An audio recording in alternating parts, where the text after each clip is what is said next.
So a couple of months ago, I did player grades for everyone on the Miami Heat at the All-Star break, and here's what I had to say. And we still got a whole second half of the season to go on a run and maybe get up to that 6th seed and see what happens. Tyler Herro, Bam Adebayo are the guys. You have no playoff Jimmy coming to save you. So let's see what this team does now that they got their new roles. And of course, we saw what happened, which was the biggest blowout loss in NBA playoff history, blah, blah, blah. You know the deal. We've been talking about it. But now that the season is officially over, I figure why not give my final player grades for everyone on the roster. And of course, these grades are relative to my expectation of them coming into the season, relative to these players' contracts, and just relative to the vibes. So we'll go in alphabetical order, starting, of course, with Bam Adebayo, who I'm going to give a C-.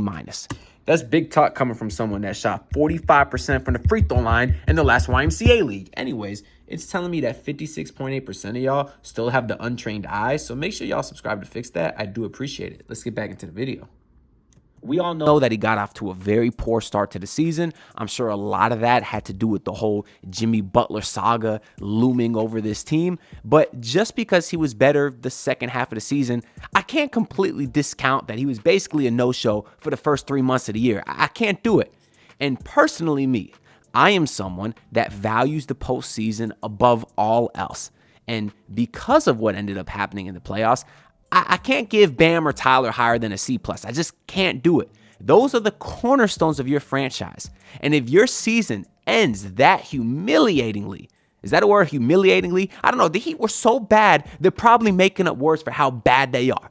That's how ugly things were. Y'all remember, it was like a week and a half ago. And for that reason, I can't give the Stars anything higher than a C-. I just can't do it. I had a comment on yesterday's video where someone said I was being too pessimistic, and they said that I was doing too much recency bias. They said, oh, I'm too negative about Tyler Herro because he had a bad postseason, and I'm forgetting the regular season. And it's like, I'm not succumbing to recency bias. I am valuing the playoffs more than the regular season because that should be the case. I think how players perform in the postseason is more close to who they actually are as a player than who they are in the regular season. Because in the regular season, half the teams aren't trying on defense. You got half the teams tanking. You don't have other teams game planning for you. But in the postseason, everybody's trying. And if an opposing coach is able to put together a game plan that can really limit you and expose your flaws, then I think that's who you actually are as a player. That's part of the reason I always said that Jimmy Butler is a superstar. Not because of what he did in the regular season. Obviously, he was coasting half the year. But in the postseason, when the games mattered most, he always took his game to the next level. And that, to me, is a superstar. That's why I don't think Paul George is. That's why I never thought James Harden is, although he's having a good playoff run this season. But the playoffs tell. And in the postseason, neither Bam Adebayo or Tyler, who we'll get into later in this video, neither of them performed well. So yes, Bam had a nice second half of the season. I do appreciate the leadership role that he took on once Jimmy Butler was traded. We heard multiple players in their exit interviews give Bam Adebayo credit for that. But maybe be more of a leader on the court. Maybe be more vocal and assertive on the court. Because you're having $52+ million kick in once that extension starts in a couple of years, Bam Adebayo. We can't keep having these inconsistencies on offense, although you are always elite on the defense side of the ball, and I don't want that to be forgotten. But we'll see what happens. That contract for Bam does scare me. Maybe he end up moving it for Giannis this offseason. I'll be sad if it happens, but I won't be mad at it, I guess you could say. Sad, but not mad. But moving on here, let's talk about Kyle Anderson, who I think ended up playing about 25 games for the Heat since the trade. Obviously, he wasn't a part of the rotation for every single game, but towards the last few weeks of the season when Jovic was still out with the hand injury, we saw him get a lot more run. I'm giving him a B. I think Kyle Anderson has been underrated since coming to the Heat. I think people that aren't actually watching the games just see a slow guy moving out there on the highlight reel and saying, what the hell does this guy do? But if you're watching these games, he actually provides something to the Heat that they didn't really have, which is someone that could kind of initiate offense in the half court, slow the game down, find guys cutting back door. And yes, I know the Heat were one of the worst teams when it comes to pace in the league, and that's not a good thing. But Kyle Anderson at least gave them an outlet to run offensive sets in the half court. Like, if you're going to play slow, at least someone who could kind of break down the defense and find some and help get some easy buckets inside. I also think he was highly underrated defensively, and a lot of that is because he uses IQ to overcome for any athleticism flaws that he may have. He's not getting paid a ton of money. It's $9 million, so it's not nothing. But $9 million in today's NBA is really not that much for the production that he provided. And I'm just giving him a B because I think if he is on this roster next season, he's a guy that could play. Like, I would not be mad if he's a part of the rotation next year as like the ninth or 10th guy maybe. You know, I'm not saying he should be the 6th or 7th guy. Hell no. But if he's a guy that has to play, 65 games next year, you got some injuries to wear and Jovic, I'm cool with Kyle Anderson. Moving on here, I'm going to give Alec Burks a B+. Very simple. We're going to make it quick. He's on a minimum contract to be a shooter, and he hit 43% of his threes this past season. That's all you can ask for. And I also think he wasn't a turnstile on defense. He was an okay facilitator, being the fact that he's just a shooter. Like, I don't feel like he was just too one-dimensional. And the one thing that you are paying him to do, he did really well. Not to mention that the second half of the season, he was starting almost every game, even going into the postseason. He started the first few games before Davion Mitchell took over. The only reason I'm not giving him an A is just because I think there was better other options for minimum players out there. Gary Trent Jr. was one of them. We saw what he did in the postseason. Well, he played well, and then he cost the Bucks the closeout game. So still iffy on him. Obviously, Tyus Jones went for a minimum too, I believe. So there was better options out there. But I still think Alec Burks played well and above the value of his contract. Next up, we got Josh Christopher, who I'm giving a C+, and I'll make it quick just because he played 14 games for the Heat this season. I believe at my mid-season ranking, I gave him a bit of a higher score because he didn't really play for the Heat yet. So I was judging him based off his Sioux Falls Skyforce performance, which is really good. And obviously in the Summer League, we saw what he could do shooting-wise and defensive-wise, and he did carry a lot of that over to the G League where he had a very successful season. But in the 14 games that he played for the Heat, he wasn't great. I think he shot like 2 of 11 from 3. You see here it says 18%. So because he did get some run for the team and it wasn't great, I'm not going to give him too high of a grade. But I will say if the Heat do make some sort of consolidation move to get an all-star this offseason, they're going to need some cheap depth on good value contracts. Maybe that can be Josh Christopher next season. So I don't think he's a terrible player, but for this year, I'm going to give him a C+. The next guy we got is Tyler Hero, who at the midseason, I did give him an A. Tyler Hero made an all-star team this year, proved all the haters wrong, which was not and is not me, because to start the season, I did predict he would make the all-star team, and of course, I was right about that. So I was more than happy to give him an A at the midway mark of the season. That being said, I just went on a whole spiel a couple minutes ago about how I value the postseason. And for Tyler Hero to have 4 points in an elimination game is inexcusable, especially when his first and only basket came within the first minute of the game, and then he never scored again. And that was on the tails of him saying just the game prior, "Oh, I love the defense that Cleveland is playing because I know how to figure it out." That's what he said. And he followed that with a 1-10 shooting performance in a closeout game. Every single year, Tyler Hero has come up short in the postseason. He hasn't shown any sustained success as a guy who can be a playoff riser. In fact, it's been quite the opposite. Of course, he's had good games here and there. We've talked about those. But last year, I said was a make-or-break year for Tyler Hero because he hadn't performed well. Well, guess what? You had no Jimmy Butler. He had one good game, was terrible the rest. And I said, okay. It was an awkward series. Jimmy Butler was out at the last second. It was hard for the Heat to adjust. I said, fine. This year, I said, it's another make-or-break season for Tyler Hero. Guess what? Once again, he came up short. And then you can even go back, I guess, 3 years ago now, 2-3 years ago, however you want to call it. Tyler Hero, I said, was another make-or-break postseason for him. Broke his hand in game 1, never played again. Then, of course, the Heat went on to go to the NBA Finals. So how much do they really need him in the postseason? I don't know. I really don't know. The point is, he's been a guy who consistently whose game has consistently got worse when it comes to the postseason. And I do respect that he made an all-star team. I do think he's a great player in this league, but he's not a max player. And he's a guy who's going to want to get a max extension come October, and he's just not worth that. So I'm going to give him a C- because he came up short once again. Moving on, Haywood Highsmith, I'm going to give a B. The Miami Heat re-signed him to a very team-friendly deal. He's only making about $6 million to be a 3-and-D player. I think he played decent defense this year. Shot 38% from 3.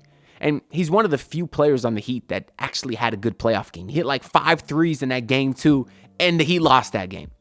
That being said, y'all know I'm a big proponent of moving Hayward to the 2 or 3. He needs to be more of a wing, but Spoelstra keeps putting him out there as a power forward when this says 6'7". He's not 6'7". He's definitely closer to 6'5", 6'6". Very long wingspan, but he's not a power forward. Spoelstra tried the same BS with Caleb Martin. It doesn't work. Like, obviously, Hayward is going to get cooked by guys that are much bigger than him because he is small. We saw him look like a child against Evan Mobley. No, put him on some 2s, put him on some 3s. I think he'll be a much more effective player. But overall, I think he had an effective season on a very good value contract. Moving on, we got Jaime Jaquez Jr., who at the midway point, I think I gave him a D-. I'm going to drop it to an F because since then, he quite literally fell out of the rotation. And to have a guy that was like the runner-up for Rookie of the Year last year, or at least all-rookie first team, to go from that to completely out of the rotation by the end of the next season, couldn't even crack the playoff rotation when that team was struggling. All he played was garbage time. It's unfortunate. So I'm giving an F for this season. I'm not giving him a worse grade because he showed up to media day, and I respect the hell out of him for that, especially for a guy who's 24 years old. I respect him getting up there and talking in front of the mics after a very rough season. Some guys on the Heat didn't. We'll get into them.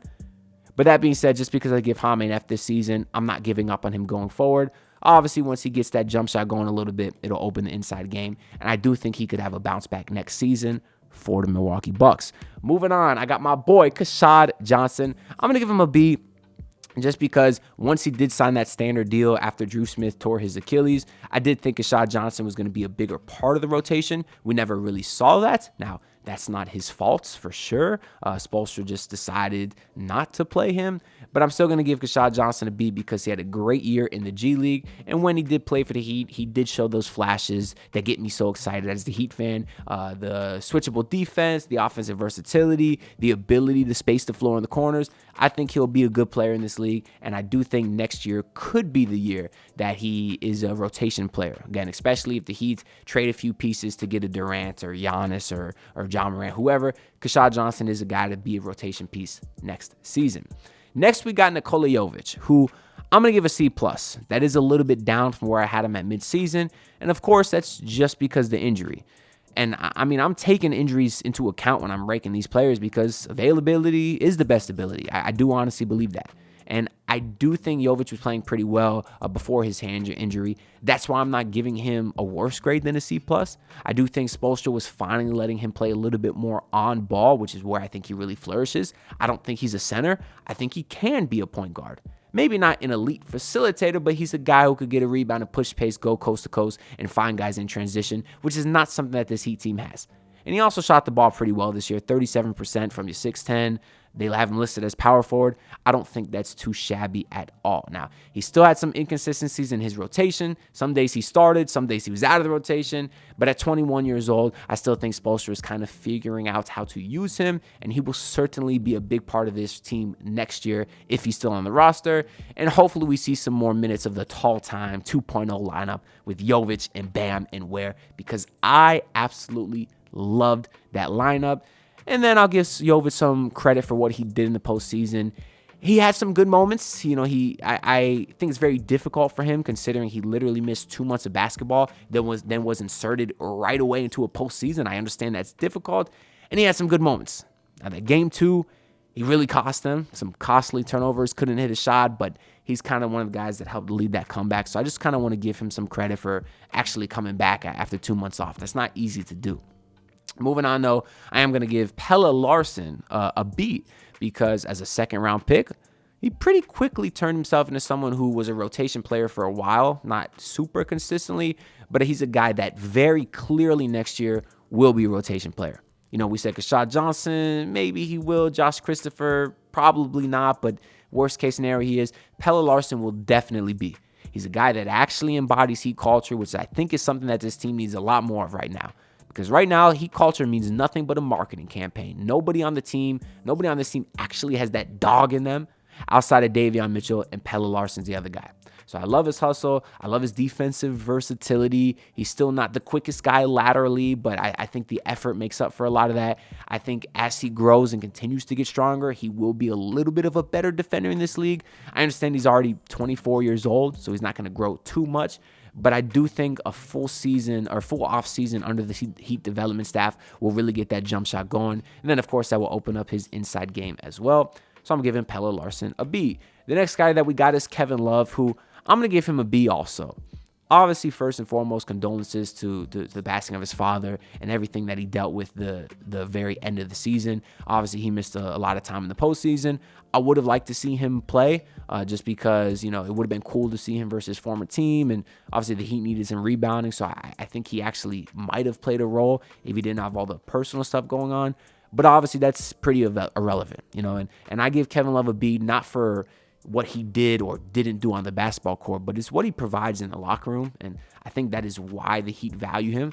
I think ever since Udonis Haslem retired, the Heat need someone who's actually on the team that can be that coach role in the locker room, because one, Udonis Haslem's not a player anymore. And the truth of the matter is, as much as those guys respect Udonis Haslem, there's another level of respect that comes from a guy who's actually on the team. Like, if you're in the locker room and you're a young guy like Nikola Jovic, hearing something from Caron Butler or Kevin Love, it just speaks different, because Kevin Love's actually on the team. And that's not me. I've never been in an NBA locker room, obviously, but that's not me saying it. That's guys on the team that have said that, in the tons of podcasts and TV shows and Inside the Heat episodes I've listened to.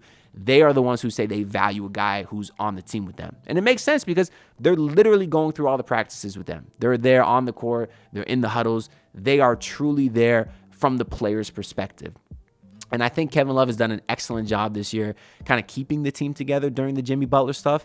I've said time and time again, I loved all the Instagram jokes that he was putting out there, because he brought some levity to an otherwise pretty depressing situation. And I appreciate that from him. And again, I'm not in the locker rooms, but you could find a clip of almost every single Heat player talking about how much they love Kevin Love. And if you brought him in to be a coach role on the team, then how can I not give him a high grade if players are saying how much they love him and his coaching style and how much he kept the locker room together? So it's probably too much on Kevin Love. I just think a lot of people are going to be disrespectful to him and say, oh, he's taking up a roster spot. He already said he's coming back next year. So Heat fans are going to be like, oh, why is he going to take a roster spot up next year? Like, you got 17 roster spots. What do you want to get? You want to get another end of the bench type guy? Like, come on now. I think it's important having a guy like Kevin Love in there to kind of get this team through some of the dark times. If you're watching this video, then you are an elite ball knower, so why not take advantage of it with MyBookie? Listen, y'all, throughout the NBA playoffs, I'll be using their live betting feature to smash the Davion Mitchell overs and smash the Rudy Gobert unders, and then using their early cash out option to stack up the profits. If you want to do the same, make sure to sign up for MyBookie using promo code MM50, which will instantly boost your first deposit. And then once the games wrap up, you can check out their casino, which has blackjack and slots and roulette. You name it, bet on anything, anytime, anywhere, only with MyBookie. Now let's get back into the video. Moving on. Davion Mitchell, the only guy who's getting an A+ from me. Really not much more else needs to be said. He's the only guy, actually, that had a good playoffs for the Miami Heat. He obviously was the savior in the playing game, or the villain, depending on if you wanted to make the postseason or not, which I did not. But he still played very, very well. He's one of the few guys out there that actually looked like he cared. And of course, defensively, he's an absolute monster. And who knew he was as good offensively as he actually was? Like, when they signed him, or when they traded for him, I said, cool. Like, they got a good defender, but he's very limited offensively. Who the hell told me that? Obviously, I wasn't watching a ton of Kings or Raptors basketball, so I'm just going based off what I heard. But I didn't think he was going to be a threat offensively. He comes here, he's getting to the paint at will. He's a sniper from beyond the arc. His assist-to-turnover ratio is just perfect. Like, he's a great player. That being said, he's a role player. He's obviously up for an extension or to re-sign with the Miami Heat. He'll be a restricted free agent. If another team offers him more than $12 million, I'd let him walk. Even after all those nice things I just said about him, I'm just tired of overpaying for role players. He's worth $8 to $12 million. To me, that's it. Moving on. Duncan Robinson, who I'm giving a C-. The only reason I'm giving him such a high grade is because he is your shooter. He shot 39% from three this year on like 7 attempts. That's not bad. Like it's okay. And I do think there was a large stretch earlier in the season where he was showing that versatility that he really added to his game last year, where he was getting to the paint, where he was doing that dribble handoff with Bam Adebayo. He was finding Bam Adebayo on the roll. We really saw their two connection be as good as we've seen it. There was a stretch earlier in the season. You may not remember it, but I do. That being said, to end the season, he was kind of getting out of the rotation a little bit. He had some injuries in the postseason. He wasn't good either. And I'm giving him a C- because I think he's played his last game in a Heat jersey. And it's unfortunate. I like Duncan Robinson, but I think even he would agree that it's time to move on. He didn't show up to the postseason presser. Again, these guys that didn't show up, him, Terry, Wiggins, I don't know if they had personal stuff going on, which is why they had to miss the exit interviews. If they did, I apologize. But if not, you should be there. Like everybody else is up there sitting in front of the media after the awful season that they just had. The least you could do is show up and talk for 3 minutes. That's it. I don't think it's asking for too much. And Duncan Robinson, he'll go on his podcast or go on with Tommy Alter and Cam Johnson. He'll talk on there. But you don't want to talk in front of the media that's been covering your sorry-ass team all season? I don't know. I wish he would have talked. Moving on, we got Terry Rozier, who I'm literally giving an F-. I would have given him an F, but because he didn't show up for that damn postseason presser and speak for himself, I dropped it to an F-. I had to. I mean, you talk about a guy you gave a first-round pick for when you barely had any assets to begin with, and then he not only was unplayable, he was probably the worst player that I've ever seen with my own two eyes. And it's not even like he couldn't hit good shots. He was taking terrible shots, so he was pissing me off. And in addition to just missing shots, it's like I was mad at the shot selection. And no, I was mad he wasn't making shots. And then even more mad at the shot selection. Oh, God. And on top of all of that, let's just throw on top that he's under federal investigation for point shaving. You have to give him an F-. I don't care if he stood up for Tyler Hero when Amen Thompson ragdolled him to the ground. I think Terry's a nice guy. I think the players might like him, but I do appreciate he was always on the bench enjoying each other's success. He was clapping, he was cheering, he was hyped when the other guys were performing. It would have been easy for Terry Rozier to sit there and pout and be like, oh, I'm not playing. I'm not going to be happy when Davion Mitchell hits his third straight three. He wasn't doing that. He was celebrating everyone else. So I appreciate the locker room presence that he is. But unlike Kevin Love, they're not paying Terry Rozier to be a locker room presence. They're paying Terry Rozier $20+ million to get buckets, to facilitate. He was supposed to be the starting point guard, and now he's out of the rotation. And then has another mysterious ankle injury to end the season, just like last year he had a mysterious neck injury. You got mysterious injuries, terrible shot selection, federal investigation, F-. I'm downgrading it. Oh, he's frustrating. Drew Smith, I'm going to give him B-. Would have been higher, but obviously he got hurt. Only played 14 games this year, but those 14 games were enough for me, enough to convert me into a Drew Smith believer when I previously was not. I did not like Drew Smith. Now I'm a fan. And obviously he had an Achilles injury that's a bit of a tricky one to recover from. But if you can't retain Davion Mitchell, I will be a little bit happy to see that a little bit more okay with it, knowing that you have Drew Smith kind of waiting in the wings, because I think when Drew Smith was playing, he provided a lot of those things that Davion Mitchell did. Moving on, though, we got Isaiah Stevens. Gonna give him a B- just because he had a very great year in the G League, led them in assist to turnover ratio for quite a while. Obviously, he dominated Summer League as well. I just wish he could have been healthy to end the season, because when you did have those games where, Tyler and Bam sat last game of the year, he was hurt. And it would have been cool to see him get 40 minutes like we saw Jaime do and Kashad do. And it would have just been nice to see what he could have did. But obviously, he only played 3 games this year, 0 points per game. But he's a great facilitator. There's no doubt about that. And if the Heat do get desperate and they need cheap contracts to fill out a roster next year, I'll take them. Again, that'd be assuming we have Giannis. So I wouldn't be too mad at it. Moving on, we got Khalil Ware, who I'm going to give a B.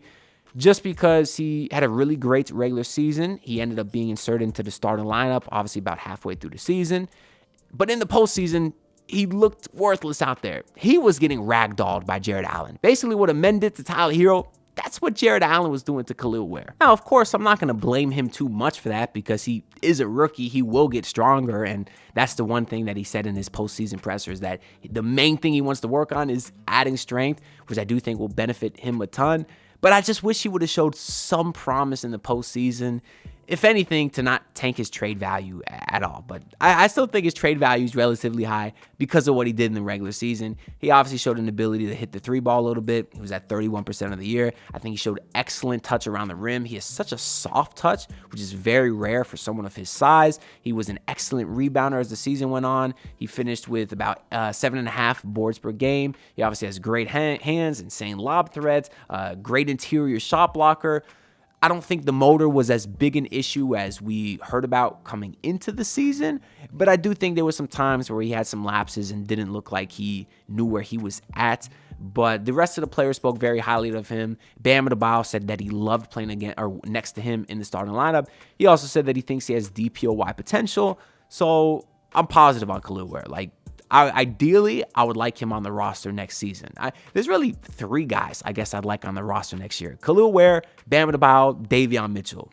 Other than those 3, everyone else can go as far as I'm concerned, if it's for the right piece. Now, that's not to say I don't like other guys on the roster. I think I like everyone on the roster, actually, besides Terry Rozier. But, you know what I mean? I value these 3 players just over everyone else, just truthfully, in terms of my asphyxiation for them as players. But the last guy that we have here, of course, is Andrew Wiggins, who I'm going to give a D-. Now, before the trade, I said I don't want to trade for Andrew Wiggins. After the trade, I say I wish we didn't trade for Andrew Wiggins. A lot of the stuff I'm about to say is not his fault in terms of him not fitting on this team, because he's not a needle mover. He doesn't fit anyone's timeline because he's 30 years old. He gets paid a lot of money for a lot of more seasons. None of those things are his fault. That being said, I don't like the trade. And this season, he was hurt for a lot of the time. And we just traded Jimmy Butler because they didn't want to pay him because he couldn't stay healthy. And in return, you got Andrew Wiggins, who couldn't stay healthy. And when Wiggins did play in the regular season, he was good. He had some really good games, obviously a 40-point game, other 30-point games. He was good. But then in the postseason, nowhere to be found. He was literally non-existent. At least Bam Adebayo and Tyler Hero gave you a good game or 2. You got nothing from Andrew Wiggins except for lackluster defense and inefficient shooting. I really hope Wiggins is a guy that's they're able to move that contract next season, just because I don't want that $30 million on the books for the next 2 years. Now, the caveat to that, if the Heat are able to get a guy like Kevin Durant, that kind of slides everyone down in the Heat pecking order by 1. And now instead of Wiggins being your 2nd or 3rd option on offense, he's your 3rd or 4th option on offense. And in that role, I think he'll be a much more impactful player, just like we saw him do in Golden State. Because now he doesn't have to take 20 shots a night and be the 2nd leading scorer behind Tyler Hero. That won't be his role. You'd have Tyler, you'd have Kevin Durant to really be your main offensive punches. Then you'd have Bam and Wiggins to kind of be supplementary scorers and do everything that they do on the defensive end. And in that case, I do think Andrew Wiggins would be a very good player. Finally, though, I'm going to grade the Miami Heat team, which is just straight up an F. There's no other way to look at it. The positives, Tyler Hero made the All-Star team. Looks like the Heat hit in the draft. Kel'el Ware, Pelle Larsson, there's some good players for where they were picked. But outside of that stuff, you literally traded your 3rd best player in franchise history, who, after it got so disgruntled to a point where you had to suspend him multiple times, with the last one being indefinitely, and then you ended the regular season by making the postseason, losing your 1st-round pick in a draft that is supposed to be historic, but it also cost the Miami Heat the chance to trade 4 first-round picks in an offseason where it looks like Giannis Antetokounmpo and multiple other stars are going to be available. And of course, the Heat lost by 55 points in Game 4, the same night that Jimmy Butler dropped damn near a 28-point triple-double in the Warriors win and said he got his joy back. How can I rate that anything other than an F? I can't do it. But let me know all y'all thoughts down below. What would you grade all these players? Who do you think I'd give the best grades to? Who do you think that I was completely tripping on? Let me know all your thoughts down below, because I'm very curious to hear what y'all think. But before we get out of here, I actually want to shout out my boy Trent over at Miami Heat Network. We did a collab on his channel yesterday where we talked about everything from Jimmy Butler to Tyler Hero to Kevin Durant. We actually had a really fun and enlightening discussion, so I highly recommend y'all check out his video that he just dropped today. I'll have it linked down in the description, because me and him had a great time. So definitely go show him some love and subscribe while you're over there. That being said, subscribe to this channel too if you feel so inclined to do so. and I'll see y'all in the next video. Peace out, everyone. Look, pull up in your city, tryna get that dead face. Do it on my own, I don't need no dead weight. Had to kill him off, yeah, I need a head space. You know this homegrown bitch don't offend me.